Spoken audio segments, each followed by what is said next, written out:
warning before you listen. This epic is not for children, nor for the faint of heart. We retell the ancient Greek myths as they were born, unfiltered, unsoftened. Scenes of violence, curses, betrayals, and a hunger for power that shows no mercy. Given the many conflicting versions of the Titan War, the events have been rebuilt to complete the missing pieces. Here, we tell the myth as it was meant to be told. Sources and references are listed in the episode description. Chapter 5. From the Titan War, Clash of Weapons and the Fall of Time, the fire that does not shine, the layer of melting. There was no shield in his hand, no lightning clenched in his fist, no storm to march before him. Zeus descended into the deep, stripped not just of weapons but of glory itself. Only the glory of will remained. Above him his siblings stood in sunlight. Below him, the thunderbolt still unborn, an idea pulsing inside iron's womb. And his feet alone, walked toward a pit that denied light. With the first step, the sand around him dissolved, melting into fissures that bled lava without flame. The earth did not welcome him, it undressed him. The air down there wasn't air, it was a transparent blade. Every breath sliced a strip from his lungs. Every exhale seared his throat until the throat wept for itself. This was not a layer of hell. It was hell's mother, a place that was never named. The ancients called it the layer of melting, but it was something worse, the fire that does not shine. Zeus pushed forward, step by burning step. Every drop of sweat evaporated from his skin, muscles clung to bone even as flesh peeled away. The rocks did not sleep. They breathed.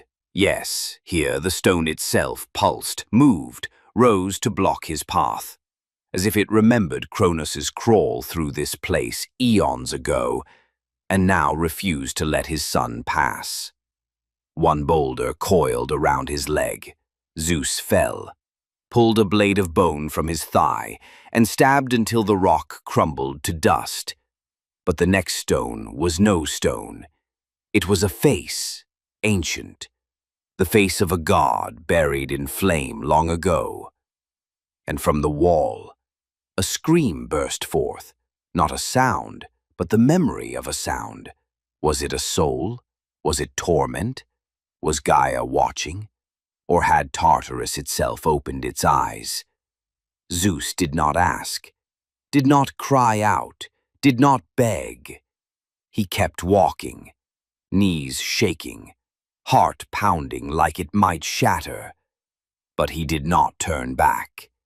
His hands trembled, not from fear, but because the flesh was melting and the bones were beginning to show. Yet in his chest, beneath the ribs, there was something no flame could touch. Intent. When he reached the edge of the abyss, he looked down and saw nothing. The darkness didn't greet him with shadows, but with a grin. It was as if the earth whispered, "You will not leave alive." To which Zeus answered, not aloud, but inside himself, "But I did not enter dead either." Then he jumped. No wings, no light, only a storm in his eyes, a lightning yet to be forged. He fell. The air lashed him like vengeful gods. The ground fled below. But the path to the second layer was opening. Something waited for him in that descent. The abyss was not merely fire.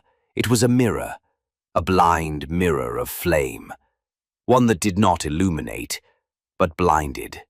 And there, etched into the molten wall, appeared a shadow, Kronos, not in flesh, but as a mark, burned into the stone, as if even the fire remembered betrayal. Then Zeus saw something unexpected. On a slanted wall, the remains of a fallen warrior. Perhaps he had tried to rescue them. Perhaps he was not a god. But somewhere in the distance, the echo of a muffled strike rang out.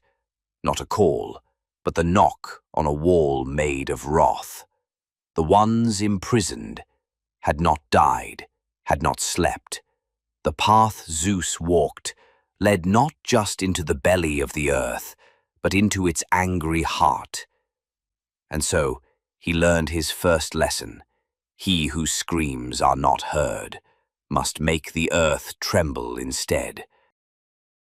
This chapter of the epic has come to an end, but remember, what you've just heard is not a record of facts, but the echo of a myth, a story born from the imagination of the ancients, etched into the long memory of humankind.